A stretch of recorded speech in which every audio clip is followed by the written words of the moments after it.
Pernahkah kamu bertanya, kenapa setiap negara punya cara berbeda dalam memerintah rakyatnya? Ada yang sangat bebas, ada yang sangat super ketat, ada yang rakyatnya bersuara lantang, ada yang bisu karena takut pada kekuasaan. Itulah yang disebut dengan ideologi negara, fondasi yang membentuk arah politik, ekonomi, dan bahkan cara berpikir masyarakatnya. Halo teman-teman semuanya, saya Diwata Mohta dari Universitas Islam Riau dengan NPM 2535-10438. Hari ini saya akan menelusuri kisah luar biasa tentang bagaimana sih ideologi berkembang di 5 negara berbeda, seperti Portugal, Argentina, Vietnam, Qatar, dan Kanada. Kisah ini penuh dengan kudeta, revolusi, pemimpin karismatik, dan perjuangan rakyat melawan kekuasaan. Portugal, dari diktator ke demokrasi. Awal abad ke-19, Portugal menghirup udara demokrasi lewat revolusi liberal. Tapi harapan itu tak bertahan lama. Tahun 1926, militer mengambil alih. Lahir rezim otoriter bernama Estado Novo, dipimpin oleh Antonio de Oliveira Salazar. Selama 4 dekade, rakyat hidup dalam cengkraman konservatisme dan nasionalisme ekstrim di bawah bayang-bayang nilai Katolik yang kaku. Namun, tahun 1974, bunga menjadi simbol kebebasan. Revolusi Carnation meledak, bukan dengan senjata tapi dengan semangat rakyat yang ingin merdeka dari tirani. Dan sejak hari itu, Portugal berubah menjadi negara demokrasi liberal yang kita kenal sekarang. Tempat pluralisme dan hak asasi manusia dijunjung tinggi. Argentina, suara rakyat dari jalanan. Di Amerika Selatan, muncul satu ideologi unik yaitu Peronisme. Dinamai dari presiden karismatik Juan Domingo Perón yang memimpin Argentina di tahun 1946. Peronisme adalah suara rakyat kecil, gabungan antara nasionalisme dan populisme, dengan satu tujuan yaitu adalah keadilan sosial. Perón menasionalisasi industri, menaikkan gaji buruh, dan memperjuangkan hak perempuan bersama sang istri yaitu adalah Eva Perón yang dicintai rakyat.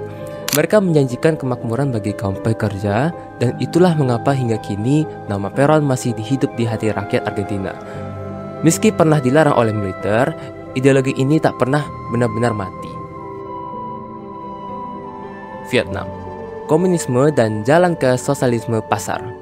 Lalu, kita terbang ke Asia Timur, yaitu adalah Vietnam. Sebuah negara yang lahir dari perjuangan panjang melawan penjajahan Prancis dan perang melawan Amerika. Tokoh utamanya, Ho Chi Minh, pejuang yang menggabungkan semangat nasionalisme dengan ideologi komunisme. Setelah penyatuan pada tahun 1976, Vietnam resmi menjadi negara sosialis dengan sistem satu partai, yaitu Partai Komunis Vietnam. Namun menariknya, meski komunis, mereka tak menolak ekonomi pasar. Konsep sosialisme pasar membuat Vietnam tetap bisa tumbuh ekonominya tanpa meninggalkan ideologi aslinya. Mereka membuktikan ideologi bisa lentur asal tidak kehilangan arah. Qatar, monarki, Islam, dan modernitas. Sekarang kita menuju Timur Tengah. Qatar, negara kecil tapi super kaya dan berpengaruh. Ideologi Qatar unik karena memadukan pan-Arabisme dan pan-Islamisme. Artinya, mereka percaya pada persatuan bangsa Arab dan persaudaraan umat Islam. Kekuasaan dipegang penuh oleh keluarga Al Thani, tapi menariknya Qatar dikenal cukup terbuka. Di bawah kepemimpinan Sheikh Ahmad bin Khalifa Al Thani, negara ini memodernisasi diri, mendirikan media bebas seperti Al Jazeera, dan jadi pemain penting dalam diplomasi global. Qatar membuktikan bahwa monarki bisa tetap relevan asalkan mampu beradaptasi dengan zaman. Kanada, kebebasan dan keberagaman. Dan terakhir, mari kita ke utara bumi, yaitu adalah Kanada. Negara ini tumbuh dengan ideologi liberalisme. Mereka percaya bahwa kebebasan individu, hak asasi manusia, dan pluralisme adalah kunci keharmonisan. Tokoh seperti Sir Wilfrid Laurier dan Mackenzie King memperkuat nilai-nilai liberal ini lewat kebijakan sosial yang progresif. Kanada kini dikenal sebagai rumah bagi beragam budaya, agama, dan bahasa. Bukti nyata bahwa liberalisme bisa hidup berdampingan dengan keberagaman tanpa kehilangan identitas nasional.